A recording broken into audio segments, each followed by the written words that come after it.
La première chose qu'on peut s'attendre, c'est que nous avons commencé en 2020 avec le Covid et que c'est toujours d'application moins restrictive, mais c'est toujours là en arrière-plan. Donc, il faudra voir comment ça évolue au niveau européen et aussi au niveau international. On voit que la Chine a arrêté sa politique zéro Covid, mais on voit une augmentation des cas, une sorte de panique là-bas, et on sait que nous sommes dépendants de la Chine. Tant que la Chine est en croissance économique, ben, même si nous allons mal économiquement, ça tient le pot droit au niveau mondial. Mais si la Chine vient lâcher, eh bien, c'est sûr que la récession risque d'être beaucoup plus forte en Europe. Nous avons commencé le début de l'hiver l'année passée avec la guerre en Ukraine. Enfin, tension, crise, comme vous voulez. Bien, on voit que c'est en train de piétiner. On voit que les Russes, n'y mettent pas le paquet. S'ils voudraient, ils prendraient l'Ukraine en moins de deux. Hein, c'est pas avec 1500 hommes et si peu de matériel envoyé sur place que l'on peut arriver à battre son ennemi. Et on voit de l'autre côté l'Ukraine qui ne semble pas faire beaucoup d'efforts pour obtenir la paix non plus. Eh bien, ça a l'air de perdurer dans le temps. Donc, il faudra en tenir compte. Il faut également jeter un coup d'œil sur les tensions qu'il risque d'y avoir avec la Chine, principalement avec Taïwan, puisque ça aurait des conséquences encore plus dramatiques pour l'Europe, puisque nous sommes encore plus dépendants de la Chine et de Taïwan que nous ne l'étions de la Russie. Quand on voit déjà que nous avons une inflation de 10%, soi-disant à cause de cette fameuse crise, que serait-elle si c'était réellement la Chine vis-à-vis de laquelle nous sommes entièrement dépendants au niveau médical, électronique, financier, etc. Et surtout avec Taïwan, qui est le maître en matière de semi-conducteurs. Il faut quand même, comme je vous le dis, en tenir compte. Pourquoi? Parce que si vous regardez, eh bien, j'ai lu récemment que les États-Unis avaient même pris l'initiative de créer 2 usines de semi-conducteurs aux États-Unis pour essayer de devenir dépendants de Taïwan. Donc, ce sera à surveiller. Les États-Unis se protègent, ce qui laisserait supposer qu'il y a des risques. Il y a aussi un grand changement de philosophie. Depuis la crise Covid, tout le monde s'est rendu compte que nous n'étions pas autonomes, que nous dépendions pour la majorité de la Russie, de la Chine et des pays asiatiques. Pourquoi? Parce que la main-d'œuvre coûte beaucoup moins cher et que c'était beaucoup plus rentable pour la politique de l'époque qui était de nous faire dépenser notre argent.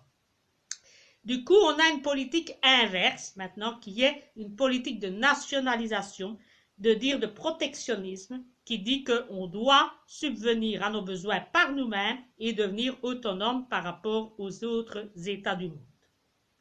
Politique que, franchement, je suis contre parce que je trouve que la mondialisation, c'est quelque chose d'excellent qui permet d'échanger ses idées, de voir du monde, de voir la manière de travailler, et ce n'est que de la pure richesse. Mais bon, c'est la politique, on passe de la mondialisation à un système de démondialisation et même de dédollarisation d'États qui ne veulent plus payer leur pétrole ou leurs matières premières avec le dollar qui est la monnaie utilisée bien évidemment pour les échanges internationaux, c'est la monnaie vraiment de commerce. Eh bien, on la remplace de plus en plus par l'or ou bien par d'autres devises comme le rouble, comme le yen ou le yuan. Donc, on remarque de plus en plus que en 2023, on va aller vers des politiques protectionnistes. Et protectionniste veut dire qu'au lieu d'avoir une politique qui est déflationniste avec des prix très bon marché, eh bien le protectionnisme et la démondialisation risquent de nous amener une inflation. Pourquoi? Parce que rareté, eh bien, porte une augmentation des prix, ce qui est logique. Alors, bon, maintenant, il n'y a plus de secret de polichinelle. Tout le monde sait que nous sommes en inflation depuis un an, que celle-ci est longue, qu'elle dure et qu'elle est très forte. Pour l'instant, on tourne aux alentours de 10,6 en Belgique. On a l'air de se maintenir depuis le mois de novembre à 10,6, mais attention, ces calculs sont faits de manière très, très aléatoire. À certains moments, on tient compte des matières premières, à d'autres moments, on n'y tient pas compte. Les calculs sont différents. Donc, on dit d'ailleurs, certains disent d'ailleurs que l'inflation est beaucoup plus forte que ça. Mais bon, on va s'en tenir à 10. Si ça continue dans l'état où on est actuellement, qu'il n'y a pas de grosse crise qui amène de pénurie, on devrait rester aux alentours de 7-10%.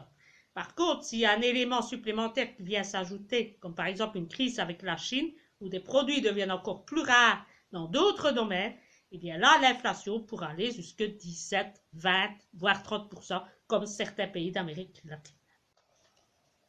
Eh bien, après, eh bien, il faut parler aussi que l'inflation est liée en grosse partie à la crise énergétique, puisque nous faisons face à une pénurie, puisque nous avons pris des sanctions contre la Russie et par conséquent, eh bien, nous sommes en inflation. On parle aussi qu'en 2023, il va y avoir vraiment une pénurie de GNL, de gaz naturel liquide. Par conséquent, on prévoit que l'hiver 2023-2024 sera pire que celui que nous sommes en train de traverser et que rien ne risque de s'arranger à ce niveau-là. Et en plus, il n'y a aucune politique qui met en place des procédés pour aider les PME, les petites entreprises. Toutes les aides qui sont amenées sont faites pour des particuliers, pas pour les petits indépendants. Donc, il risque d'y avoir beaucoup de faillites, moins d'usines, moins de produits et de plus en plus de pénuries. Enfin, en ce qui concerne les taux directeurs, eh bien, nous savons que la Fed continue à augmenter ses taux. Elle l'a dit en cette fin d'année, peut-être de manière moins forte, avec des 0,5, etc. Mais elle n'a pas encore annoncé la fin de sa hausse. Donc, les économistes qui osent s'avancer parlent qu'aux États-Unis, les taux directeurs devraient arrêter aux environs de 5%, c'est-à-dire en hyperinflation. Par contre, la BCE, qui a commencé un peu en retard, qui a pris le train en marche, et qui maintenant commence à monter quand même en espérant recroiser à un moment donné la récession et devoir arrêter de monter ses taux, eh bien on parle que l'on devrait tourner aux alentours de 4%. Un événement à retenir, c'est qu'en cette fin d'année, pour la première fois, les Japonais viennent également d'augmenter leur taux directeur, ce qu'ils n'avaient pas encore fait jusqu'à présent. La question sera à se poser, quand est-ce que l'inflation va s'arrêter? À quel niveau? Quand va-t-elle commencer à descendre? Et où est-ce que les taux vont être redescendus? Certains parlent du fameux 2% que je vous rappelle que je vous avais parlé lors de mes premières vidéos, je crois au printemps. Donc là, ça, on verra. Mais comme vous voyez, il y a 4 pivots à passer. Le premier, c'est jusqu'où va-t-on monter? Ben, on ne le sait pas encore. Quand va-t-on s'arrêter? Ben, on ne le sait pas encore. On sent que ça vient. Et pour le reste, ben, nous attendrons de voir. C'est que la récession vient de mettre un terme à l'inflation sans devoir trop monter les taux directeurs. C'est ce que tout le monde avait compris depuis longtemps. Enfin, passons à un autre point qui est celui de la note des États. Il faut sans doute s'attendre à ce que la note des États soit diminuée dans les prochains mois, puis citer la France, la Belgique, etc., vu la situation économique. Et il faudra également prévoir qu'il risque d'y avoir des crises au niveau européen et aussi au niveau d'une crise de l'euro. D'où l'importance pour certains de diversifier leur portefeuille avec des devises étrangères à l'euro. Alors, continuons sur notre lancée. Eh bien, nous savons aussi qu'il y a beaucoup de prix qui ont explosé. On a vu déjà l'explosion des bulles en crypto-monnaie. On a déjà vu le commencement des explosions dans le domaine immobilier aux États-Unis, ce qu'on attend. Il va sûrement y avoir aussi des explosions des bulles au niveau des bourses. Il y en aura également au niveau obligataire, ce que beaucoup de gens oublient, parce qu'on entend beaucoup de gens qui disent « Ah ben oui, ben maintenant les taux sont meilleurs, je vais aller sur des obligations. » C'est une foutaise. On sait aussi qu'il va y avoir aussi beaucoup de remue-ménage au niveau des fonds de pension, etc. Donc, il faut s'attendre à ce qu'il y ait des cracks dans différents domaines. Donc, il y a un triple déficit budgétaire. Si nous prenons au niveau de la balance commerciale, eh bien, qu'est-ce qu'on voit? Bien, on va chercher plus de produits à l'étranger que de produits qui sortent de notre pays pour aller vers l'étranger. Donc, finalement, on va chercher, on importe plus que l'on exporte. Deuxièmement, qu'est-ce qu'on voit? C'est qu'il y a un déficit des comptes courants, c'est-à-dire que les Européens vont plus investir dans les pays étrangers plutôt que des étrangers qui viennent investir sur le territoire européen. Évidemment, pour investir, il faut avoir des avantages, que ce soit financier, rentabilité, politique d'établissement, etc., secret bancaire, etc., opacité, transparence, etc. Eh bien, les États n'offrent pas cette garantie-là, ni les banques, ni la façon d'implanter des usines. Par conséquent, eh bien, nous avons très peu d'investissements sur nos territoires européens, ce qui nous met en déficit. Et enfin, troisième, qui est le résultat des deux autres, bien c'est que la dette publique, elle explose. Pourquoi? Parce qu'en plus de demandes d'aide, que ce soit d'assistanat, de gens au chômage, de gens en difficulté, des gens qui viennent de l'étranger. Donc l'État doit de plus en plus intervenir pour assurer la sécurité de son territoire. Et par conséquent, eh bien, on peut dire que par ces trois balances, eh bien, nous sommes dans un triple déficit budgétaire. Et c'est très inquiétant puisque on remarque que nous sommes dans une situation quasiment apocalyptique.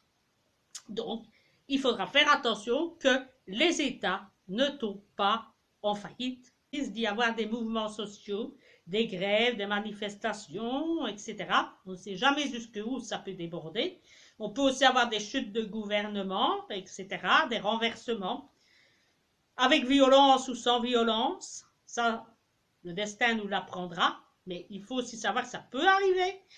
On peut également savoir que nous risquons également d'avoir des pays complètement bloqués. Si le système électrique vient à lâcher, eh bien, nous serons complètement paralysés. Nous ne saurons plus aller faire nos courses, nous ne saurons plus aller en banque, nous ne saurons plus retirer de l'argent.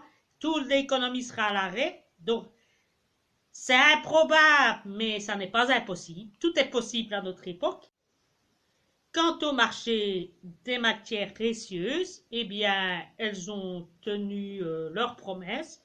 L'or, ben, il s'est maintenu. Il a fait en un an du 5%, moins que l'inflation, bien évidemment, mais au moins on n'a pas perdu.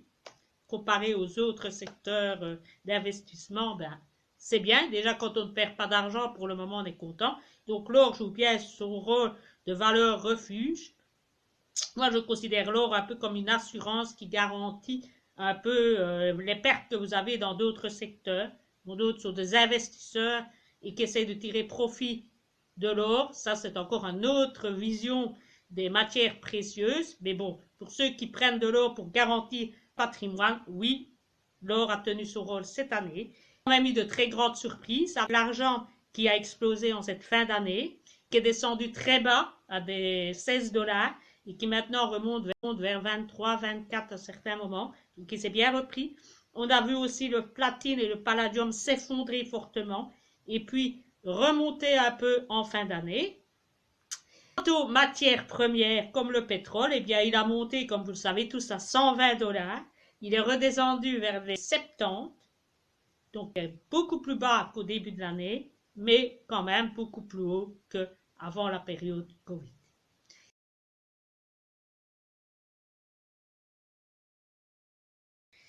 Sur ces mots, eh bien, je vous dis à bientôt et prenez bien soin de vous.